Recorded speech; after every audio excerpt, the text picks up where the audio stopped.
안녕하세요. 오늘은 다낭성 난소 증후군에 대해서 설명을 좀 드릴게요.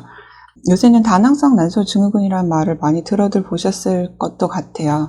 그만큼 여성 난임을 일으키는 1위 원인이 다낭성 난소 증후군인데요.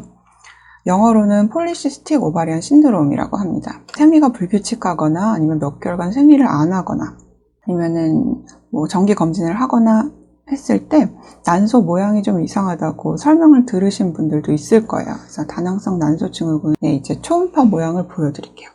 이렇게 이거는 이 동그란 게 난소인데 난소 안에 지금 까만 동그라미, 까만 물집이 되게 여러 개가 있죠. 이게 이제 다낭성 난소 증후군의 이제 전형적인 모습이에요.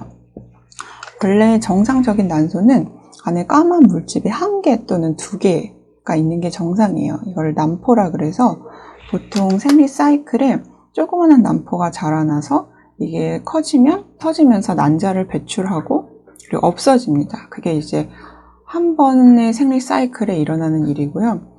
이 난포가 터지는 에너지로 생리를 하는 건데 보시면 다낭성 난소 증후군은 이렇게 물집이 터지지 않고 남아있는 경우가 되게 많죠.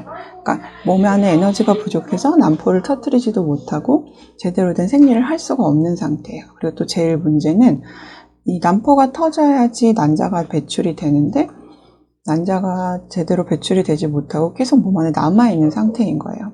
이런 경우는 생리를 해도 임신이 될 수 없는 무배란성 생리라고 합니다. 그냥 내막이 두꺼워졌다가 그걸 붙들 힘이 없기 때문에 내막만 스스로 무너지는 거예요.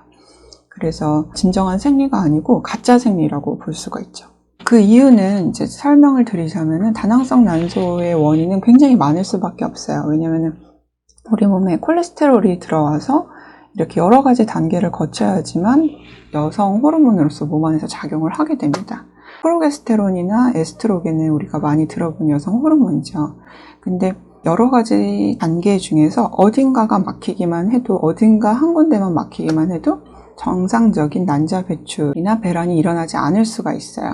그래서 호르몬의 교란이 오고 수면 리듬도 깨지고 대사성 장애, 당뇨 같은 내분비성 장애도 생기고 불면증. 제일 문제는 이제 이것 때문에 제대로 난자 배출이 안 돼서 난임의 가장 많은 비중을 차지하는 게 다낭성 난소 증후군이죠.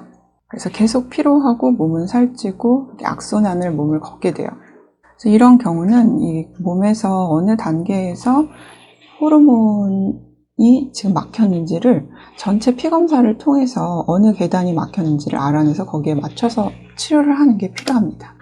그래서 요새는 다낭성 난소 증후군도 개개인이 다 증상이 너무 다양하고 타입이 다르기 때문에 크게 4가지로 나눠서 치료를 하는 편이에요. 그래서 예전에는 그냥 호르몬제를 줘서 그냥 생리 사이클만 맞췄다면은 요새는 피검사로 그걸 세분화해서 어느 단계에서 막혔는지를 알아낸 다음에 되게 정교하게 치료를 해야지 됩니다. 호르몬이라는 거는 뇌의 표현형이기 때문에 굉장히 섬세하게 치료를 해야 돼요. 그래서 만약에 생리가 불규칙하거나 몇 개월을 건너뛰었다 이러면은 그냥 일시적이겠거니 생각하지 마시고 반드시 초음파 검사를 해보고 만약에 다낭성 난소 소견이 보인다면 피검사를 해보는 것을 추천드립니다. 그리고 요새는 다낭성 난소 증후군이 꼭 초음파 모양에서 저렇게 잡히지 않더라도 피검사 수치를 보면 다낭성 난소인 경우도 되게 많아요. 그런 경우는 이제 더 내분비 장애 쪽으로 넘어가는 경우가 많거든요. 그래서 이게 만성화되면은 더 고치기가 어려우니까 생리불순이나 생리를 안 하거나 하면은 반드시 산부인과 전문의와 상담하시고 치료하시길 바랍니다.